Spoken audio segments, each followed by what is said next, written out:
मिसबा वहीद का ताल्लुक केपी से है, जिनकी एलोकेशन भी एज असिस्टेंट कमिश्नर हुई है। जी मिसबा। सबसे पहले तो ये कि बहुत अच्छा फील कर रही हूँ, अल्हम्दुलिल्लाह अल्लाह ताला ने ये अपॉर्चुनिटी दी है कि हम आज अपने टीचर्स के सामने बैठ के गाइड करेंगे पेरेंट्स को और अपने एक्सपीरियंसेस शेयर करेंगे।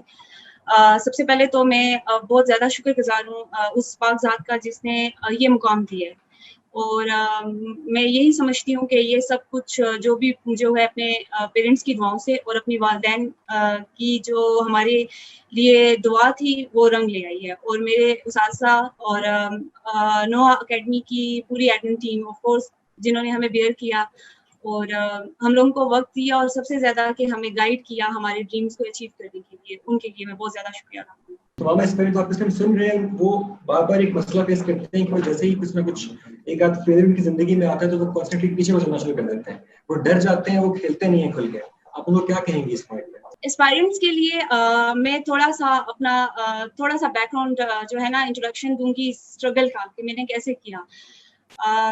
जो मेरी स्ट्रगल पीरियड था ना, since 2013 I was struggling and I took my all CSS attempts and luckily in my first attempt I passed PMS, but unluckily that time, but I would not say that was unlucky to me, but मेरे लिए कुछ बेहतर था इसलिए मुझे थोड़ा देर से मिला। I couldn't be allocated in my last attempt of CSS and in my first attempt of PMS।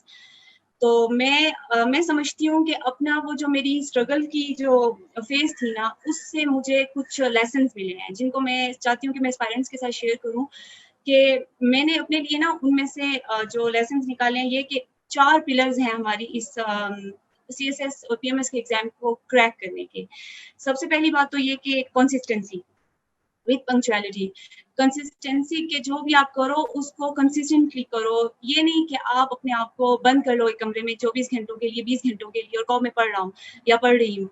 नहीं, आप 7 से 8 घंटे के लिए अपने आप को फोकस रखें अपनी स्टडीज पे, जो भी आप कर रहे हो उस पे, और रेगुलरली करो। ये नहीं कि आज स्टडी किया और नेक्स्ट डे आप बिल्कुल गायब हो जाओ। कंसिस्टेंटली करो जो भी करो। और सेकेंडली ये कि आप faith in yourself, whatsoever you do just believe in yourself कि आप कर सकते हो, मतलब आप ही हो जो ये करोगे और दूसरा कोई नहीं है। और यकीन माने कि आपकी इस कोशिश से कामयाबी तक के सफर में कोई चीज अगर हायल होती है तो आप खुद हो, और दूसरी या तीसरी कोई चीज नहीं होती है। चूंकि CSS PMS के एग्जाम में हमारे पास जो होता है टाइम पीरियड बहुत लंबा होता है प्रिपरेशन का, फिर प्रिपरेशन के बाद आपका रिजल्ट आने तक का जो टाइम पीरियड होता है, तो आप उसमें ना थोड़े फेडअप हो जाते हो। लेकिन आपने क्या करना है कि अपने आप को मोटिवेट रखना है और जो है ना आप कहते हो ना वेरी पॉजिटिवली आपने इस चीज को अचीव करना है। थर्डली मोस्ट इम्पोर्टेंटली जो चीज है कि आपने एग्जाम की मेथोडोलॉजी को अंडरस्टैंड करना है। एग्जाम की मेथोडोलॉजी आप कैसे अंडरस्टैंड करोगे कि 5 ईयर पेपर्स निकालोगे, आप उसमें एग्जामिनर की साइकी को अंडरस्टैंड करो कि what he is demanding you and how you have to answer him. Solve the paper, practice practice and practice.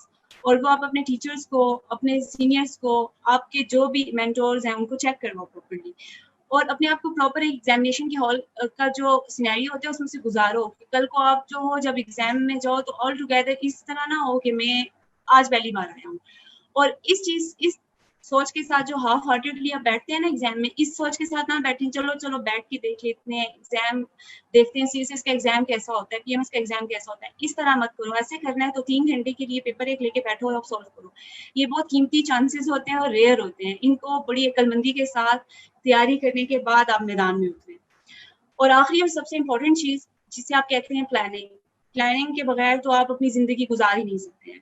तो मैं समझती हूँ कि best planning provides you the best results.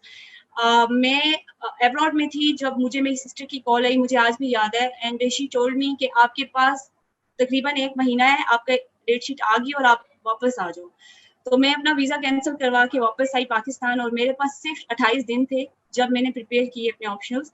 Baseline मेरे पास नॉलेज तो सारा मौजूद था, तो मैंने इस बार अपने साथ एक्सपेरिमेंट भी किया था कि मैंने सारे नए ऑप्शंस उठाए थे।